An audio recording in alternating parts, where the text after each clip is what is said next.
Jeremias 38, versículo 1 a seguir. Ouviram Cefatias, filho de Matã, Gedalias, filho de Passur, Jucal, filho de Selemias, e Passur, filho de Malquias, as palavras que anunciava a Jeremias a todo o povo, dizendo: assim diz o Senhor, o que ficar nessa cidade morrerá a espada, a fome e de peste, mas o que for para os caldeus viverá, a sua alma lhe será por despojo, viverá. Assim diz o Senhor, esta cidade infalivelmente será entregue nas mãos do exército do rei da Babilônia, e ele a tomará. Então disseram os oficiais ao rei: morra este homem, visto que assim afrouxa as mãos dos homens de guerra que restam nesta cidade, e as mãos de todo o povo, dizendo-lhes tais palavras. Este homem não busca paz para este povo, mas o seu mal. Respondeu o rei Zedequias: ele está nas vossas mãos. O rei não pode fazer coisa alguma contra vós. Então tomaram Jeremias e o colocaram na cisterna de Malquias, filho do rei, que estava no átrio da guarda. Desceram Jeremias com cordas na cisterna. Não havia água, senão lama. E Jeremias se atolou na lama. Glória a Deus. Quando nós olhamos o livro de Jeremias, já numa primeira impressão, nós observamos que Jeremias está profetizando contra Jerusalém em lágrimas, com lágrimas.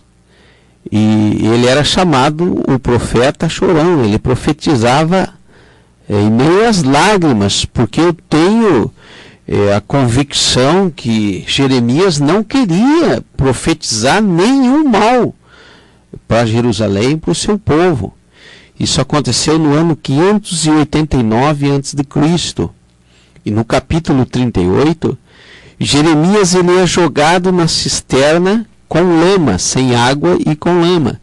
E no capítulo 20, verso 2, ele é colocado no cepo.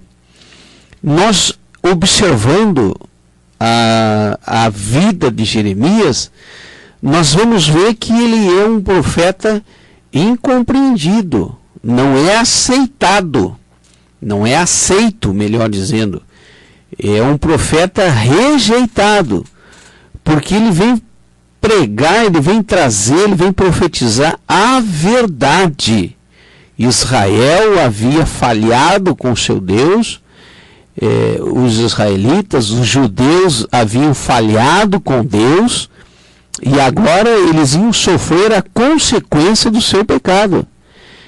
E Jeremias ele foi incompreendido, rejeitado pelo povo, pelos seus irmãos, pelos seus familiares, pelos amigos, pelo próprio rei, pelos próprios profetas da sua época.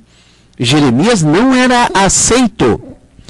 E quando nós olhamos a história dele, quando ele é lançado na cisterna, nós estamos vendo aqui o último estágio de provação de Jeremias. Aleluia. Porque logo a seguir, no capítulo de número 39, Jerusalém é tomada. Aleluia. E Deus cuida de Jeremias nessa ocasião. Oh, aleluia. No ano 589 ele profetiza, é jogado na cisterna, e no ano 590 é a queda de Jerusalém. E eu passo a pensar então que Jeremias não só profetizava, como era questionado a todo momento, porque ele profetiza e ainda tem que esperar um ano o cumprimento da sua profecia. E glória a Deus, porque o que Jeremias fazia era tudo aquilo que Deus mandava ele fazer. Aleluia. E se tem profeta me ouvindo, e se tem profeta ou todo o profeta, ele deve fazer sempre aquilo que Deus manda, sem medir consequências. Aleluia. Porque diz a Bíblia que quando Jeremias profetizava, sempre vinha a palavra dizendo: assim diz o Senhor. Tudo que Jeremias dizia não era dele, era do Senhor. Glória a Deus. Mas quem era perseguido era Jeremias, quem era vituperado era Jeremias, quem era preso, quem era açoitado, quem era lançado na cisterna, quem era odiado era o profeta. Aleluia! E eu venho te dizer aqui que apesar das circunstâncias, aleluia, apesar das consequências de ser um profeta, eu venho te dizer categoricamente, Deus cuida dos profetas. Diz a Bíblia, ouviram Cefatias, Gedalias, Jucal e Passur as palavras que anunciava Jeremias a todo o povo. Muitos não querem ouvir a verdade. Muitos não querem saber mais aquilo que é certo, aquilo que é errado. Muitos estão desejando mensagens para massagear o ego, mensagens de autoajuda. Muitos não querem mais ouvir que pecado é pecado, continua pecado. Aleluia. Não querem ouvir mais. Oh, aleluia. E logo no versículo 1, nós vimos ali uma união de 4 famílias, porque cada um desses nomes que nós lemos aqui, Cefatias, Gedalias, Jucal, Passur, eles traziam o nome da família, se reuniram para perseguir o profeta.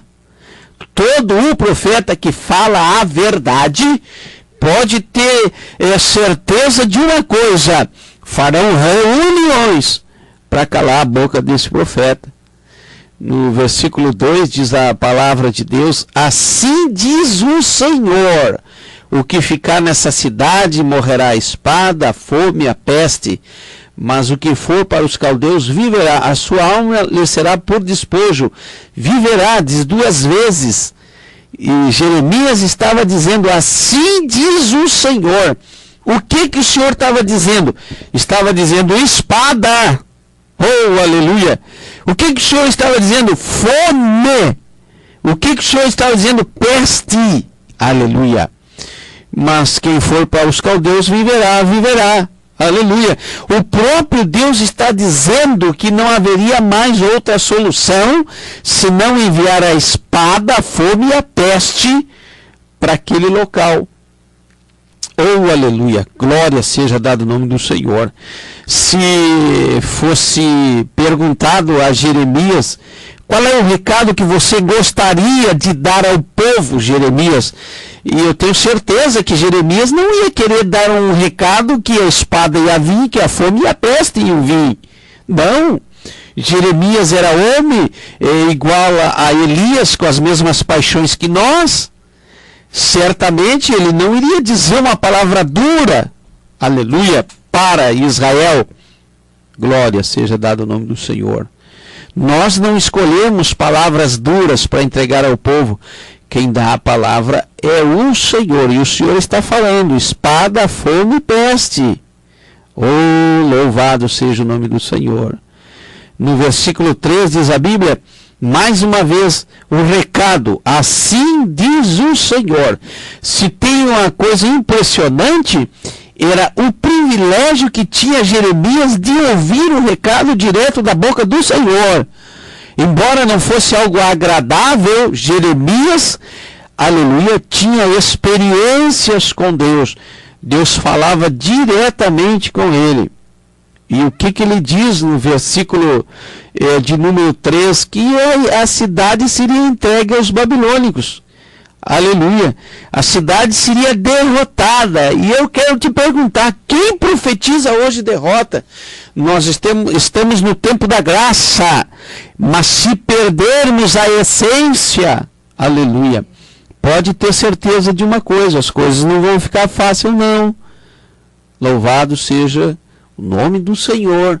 Se perdermos a graça, a essência, se perdermos a santidade, se perdermos a comunhão, se perdermos o comprometimento com Deus, pode ter certeza: assim diz o Senhor, espada, fome e peste. E derrota. Glória a Deus. No versículo 4, então disseram os oficiais ao rei: morra este homem. Jeremias era tão odiado que desejavam sobre a vida de Jeremias a morte. Eu creio que onde quer que Jeremias andasse, ele não era visto com os bons olhos. Alguém dizia: já vem esse aí santo, já vem esse aí fanático, já vem o aleluia, já vem o glória a Deus, porque o verdadeiro homem de Deus, a verdadeira mulher de Deus, o verdadeiro cristão aponta para a humanidade acerca do juízo do pecado e da morte. Aleluia! E quem quer ouvir essas coisas, essas verdades? Nós estamos no tempo da graça, mas as almas têm que ser alcançadas. E mesmo que nós, os verdadeiros cristãos, venhamos a ser antipatizados, nós temos que manter a nossa essência e dizer: assim diz o Senhor. No versículo de número 4, nós podemos ver aí a verdade rechaçada, rejeitada. Era dura, mas era verdade. A verdade incompreendida, o profeta incompreendido, rechaçado, desprezado e planejando contra ele a morte.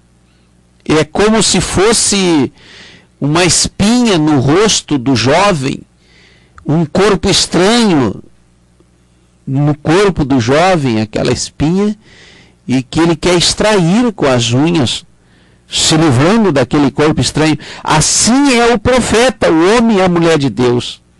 E no versículo 5 diz a Bíblia que Zedequias, o rei, entrega Jeremias aos oficiais, aos homens. E no versículo de número 6 diz a Bíblia: tomaram a Jeremias e o colocaram na cisterna de Malquias.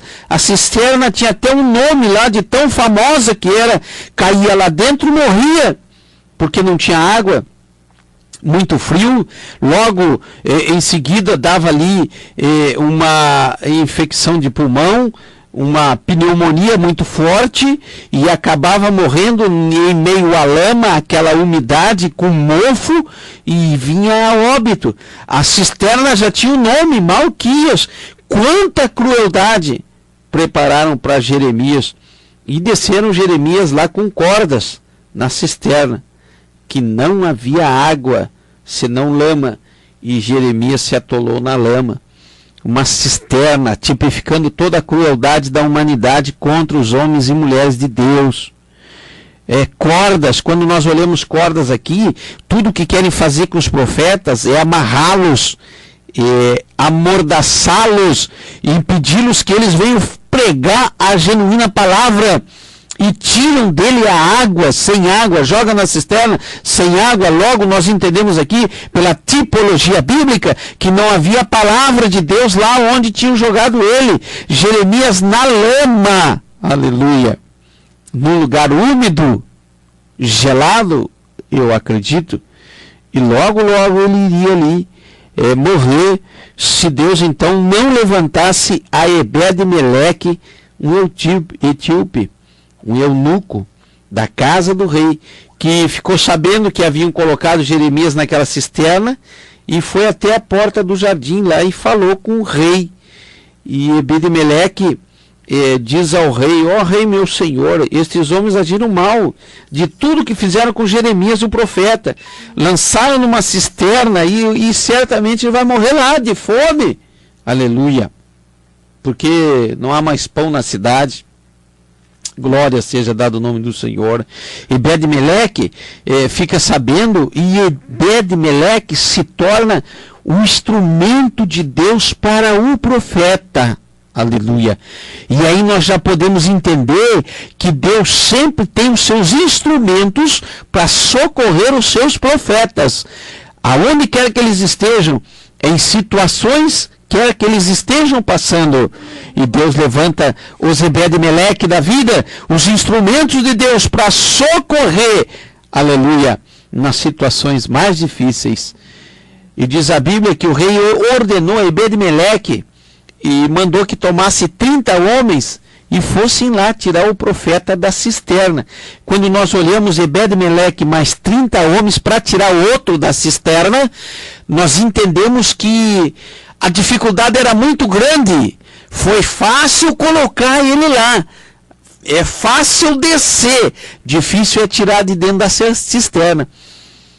Aquela era uma armadilha em que jamais Jeremias sairia de lá por si, por sua força, por sua vontade, ou pelo seu querer, ou pelo o seu próprio esforço. Ele não ia conseguir sair de lá. Então Deus providencia Ebed-Meleque e mais 30 homens. Tamanha era a dificuldade. Diz a Bíblia no versículo 11 que Ebed-Meleque vê trapos, roupas um pouco estragadas e mais cordas. E no versículo de número 12, disse Ebed-Meleque, o etíope, a Jeremias: põe estes trapos velhos e rotos, já apodrecido, nas axilas, entre os braços e as cordas. Jeremias assim fez. E no versículo de número 13, puxaram-nos com cordas e o tiraram da cisterna, e ficou Jeremias no átrio da guarda. Deus socorre os seus com trapos, aleluia, com cordas. E diz a Bíblia que Jeremias ficou no átrio da guarda. E no capítulo 39, a queda de Jerusalém, após Jeremias ter saído da cisterna. Quer os homens aceitar ou quer os homens não aceitar, uma hora ou outra vem o tratar de Deus para uma determinada situação. E o grande mistério é que aquilo que Deus diz que vai fazer, Ele faz. Não importa se aceitem, se não aceitem, aleluia, se querem contemporizar, querem amenizar, querem tapar o sol com a peneira, passar a mão na cabeça. Não adianta, Deus não se deixa escarnecer. O que tiver que ser, será. E os profetas de Deus estão aí falando, estão aí avisando, aleluia. E quando nós olhamos lá para o livro de Mateus, capítulo 25, acerca da parábola das 10 virgens, diz a Bíblia que eram 10, mas só 5 tinham azeite de sobra. Quando nós olhamos que 5 tinham azeite de sobra, nós podemos ver que esse azeite representa comunhão, comprometimento, aleluia, na presença do Senhor. E foi para essas que tinham azeite de sobra que Jesus se manifestou. Logo a porta se fecha, aquelas que não tinham azeite batem na porta e diz: abre-nos.